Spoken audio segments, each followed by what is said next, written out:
In this video, I'm going to show you how to sew a completely regular seam in woven fabric, and you have to either zigzag or overlock your fabric first so that it doesn't fray.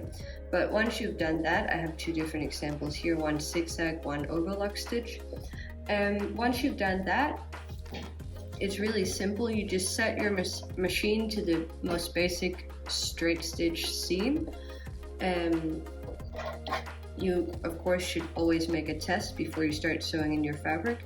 Once you've done that, you line up the two sides that you want to sew together. You can pin them if you feel better with that. And then you're gonna line the edge to the 1 centimeter seam allowance mark on your machine.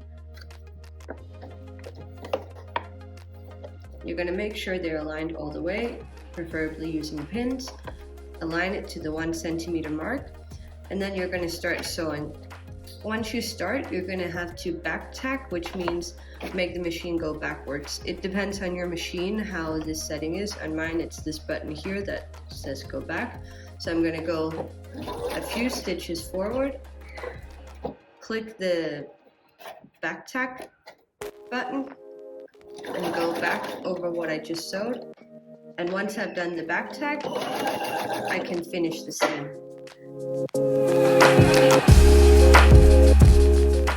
When I get to the end of my seam, I'm gonna back tack it again by going back and then going forward again.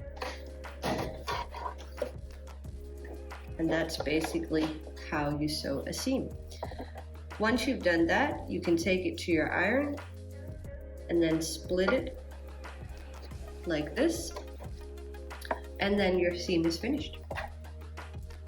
Please remember to like the video and subscribe to our channel so that we can keep making more videos like this.